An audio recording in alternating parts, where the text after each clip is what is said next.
Show! No vídeo anterior, então, nós conhecemos o Data Explorer, como que ele pode facilitar a nossa vida, né, a manipular registros, visualizar a estrutura da tabela, bem como já criar os componentes de conexão e acesso das nossas tabelas aí, gerando as queries, tá? Isso daqui eu não vou usar, então eu vou apagar, mas eu vou aproveitar aqui o data módulo que eu já criei para a gente poder criar um provider, tá? Um provider que permita a gente ter acesso à conexão do banco de dados em nosso projeto. Então, de volta aqui para o nosso Project Manager, né?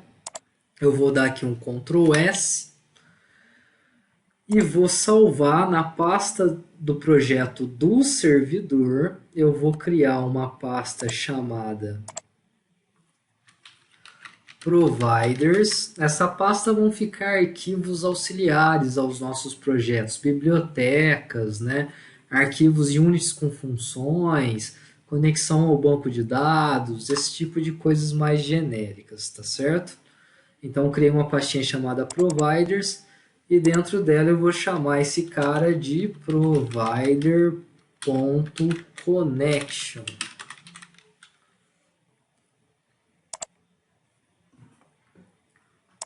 Olha lá, já tem aqui no meu Project Manager, né, o meu provider.connection, tá? Geralmente, quando a gente trabalha numa arquitetura cliente-servidor, né, a gente usa o FD Connection, que é uma conexão singular aí para estabelecer a conexão do nosso programa com o servidor do banco de dados, tá? O próprio Vinícius, né, que é aquele desenvolvedor que faz parte do projeto, que também trabalha no desenvolvimento do Horse, e tem muitos vídeos, né, de Horse no canal dele, né? Você vai ver que nos vídeos dele ele chega a usar o FD Connection na classe de provider dele, tá certo? Isso funciona, porque da forma que ele trabalha lá, ele não trabalha com o data módulo dele de forma autocriada. Ele cria uma nova instância do data módulo, né? Toda vez que ele herda, né, o data módulo de serviço, ele herda do data módulo de provider, e aí ele cria uma nova instância do data módulo de serviço, que é o data módulo de provider, toda vez que uma requisição é chamada, tá certo? Aqui eu vou trabalhar de uma forma um pouco mais diferente, que eu achei mais interessante de fazer, tá? Eu não vou fazer um provider que vai ser dado por um service. Eu vou fazer um provider que vai continuar sendo autocriado. E ao invés de eu usar o connection, né, que funciona bem para essa forma que o Vinícius trabalha, eu vou usar o FD Manager, tá certo? Esse FD Manager ele é interessante para a gente por duas razões, tá? A primeira delas é que as configurações do banco de dados elas não vão ficar salvas no nosso código fonte do programa, como acontece com o FD Connection, tá certo? Elas vão ser carregadas aí do arquivo .ini, né, que vai ter a configuração tanto do driver quanto a configuração da conexão com o banco de dados em si, tá? Então isso é legal por conta disso. A segunda coisa que é legal a gente usar o FD Manager para esse caso é que, ao contrário da nossa aplicação cliente-servidor, onde 99,9% dos casos a gente trabalha com uma conexão só com o banco de dados, né? O nosso back-end ele vai ter que trabalhar com centenas de conexões com o banco de dados simultaneamente, né? Porque ele trabalha cada requisição numa thread diferente. Você tem um processamento paralelo para as requisições. Então, cada requisição é trabalhada na sua própria thread e essas threads não podem compartilhar a mesma conexão com o banco de dados, porque se isso acontecer, perde o sentido de fazer um trabalho multithreads, porque vira um gargalo, né? Vira um funil. Ele é multithread, mas na hora que tem que acessar a base de dados, você tem uma conexão única, que é blocada. Ele precisa esperar o último trabalho pedido terminar para começar o próximo. Não faz sentido, tá? Como eu disse, o Vinícius resolveu isso lá nos vídeos do canal dele, né? Criando instâncias múltiplas diferentes de FD Connection. Mas eu sempre digo, né? Para que reinventar a roda quando ela já existe e funciona bem, tá? Não faz muito sentido, né? Então a gente tem aqui no nosso FD Connection, né? Ele tem um pool de conexões com o nosso banco de dados. Basta a gente configurar isso. E esse pool de conexões, o próprio FD Connection vai gerenciar essas conexões múltiplas. Ele vai gerenciar o momento de criar uma nova conexão, o momento de liberar da memória uma conexão que já não está sendo usada mais, né? Ele vai gerenciar uma coisa que lá no Vinícius não acontece, que é o reuso de uma conexão que ela ficou desocupada, mas ela ainda não chegou a ser liberada da memória. Então isso faz com que a gente ganhe um pouco mais de desempenho quando isso acontecer, porque a gente não vai ter aquele processamento perdido de criar a instância da conexão e de liberar a conexão depois, tá? Isso vai acontecer menos, né? Ele vai perder menos tempo criando conexões e liberando conexões, porque ele tem um intervalo de tempo em que ele aceita a conexão ficar ociosa e caso alguém peça, né, uma nova conexão com o banco de dados, ele encaminha aquela conexão ociosa para quem pediu, tá certo? Então vamos ver o que a próprio embarcadeiro tem a dizer sobre isso, né? Vou pesquisar aqui, FireDAC Pool.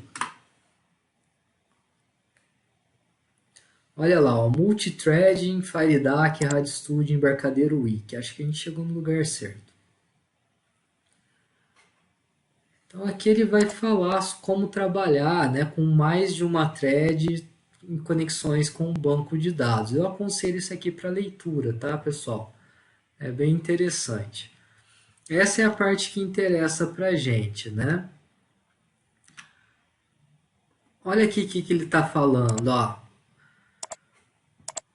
Um dos trabalhos, uma das interações mais custosas, né, quando você trabalha com um banco de dados, é justamente estabelecer a conexão, né? Por quê? Porque é aquela coisa, né? Você vai estabelecer a conexão, a nossa aplicação cliente vai bater lá na porta do servidor de banco de dados. E aí ele vai ter que se apresentar, né? Apresentar as credenciais de usuário e senha para o servidor. O servidor vai ter que validar essas credenciais. As credenciais estando corretas, estabelece a conexão entre a nossa aplicação e o servidor.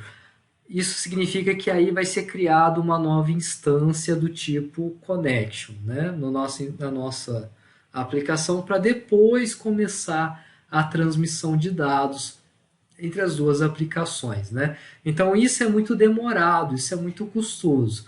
Claro que se a gente está trabalhando, né, com uma conexão, duas, três no máximo, né, a gente não percebe isso, não faz tanta diferença assim. Mas a gente está desenvolvendo um back-end que vai ter que tratar aí centenas, às vezes até milhares de requisições simultâneas, né, por segundo aí. Então, perder esse tempo acaba gerando um impacto grande no desempenho, no tempo de resposta do nosso servidor, tá? A gente resolvendo esse problema, né, a gente ganha em desempenho. E o que interessa para a gente nesse momento são esses três parâmetros, ó. Eu tenho aqui o pool máximo itens, que vai ser o total, o número máximo de conexões simultâneas que a nossa aplicação pode fazer com o servidor de banco de dados. Aqui ele está dizendo que o padrão é 50, tá? Então ele consegue fazer aí a nossa aplicação, o nosso back-end, estabelecer 50 conexões paralelas com o servidor de banco de dados. E a gente pode aumentar ou diminuir isso daí, tá? Só cuidado, porque os servidores de bancos de dados, e o MariaDB não é uma exceção, tem um parâmetro de configuração que determina o número máximo de conexões simultâneas que ele aceita. Então não adianta a gente querer definir isso daqui 10.000, no nosso FireDAC se o nosso servidor de banco de dados não estiver configurado para isso, tá? Tem que ser uma quantidade menor, bem menor do que o total que o banco de dados aceita. Eu posso estar enganado, mas se eu não me engano, o MySQL e o MariaDB por padrão tem em torno de 150 a 200 no modo de desenvolvimento, tá? Configurado aí de conexões simultâneas.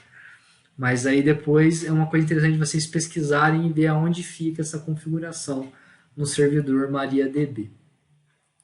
O segundo parâmetro, né, é o Pool Expire Timeout, que vai ser o tempo em milissegundos, não está em segundos, mas sim em milissegundos, para que aquela conexão inativa, né, seja excluída da nossa piscina, né, da nossa pool aí de conexões, tá, e destruída. O padrão é 90 segundos, tá certo?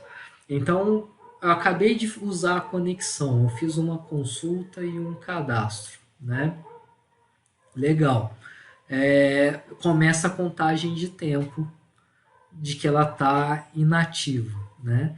Por 90 segundos, se ela não for usada mais, né, por nenhuma outra thread, nenhuma outra requisição que foi realizada no nosso servidor, ele vai excluir essa conexão da nossa piscina, tá?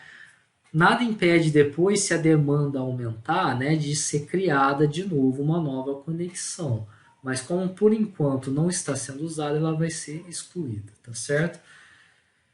E o cleanup timeout, né, é o tempo para remover as conexões que não estão mais sendo usadas na pilha do tempo de expiração, tá? Por padrão é de 30 segundos, tá certo?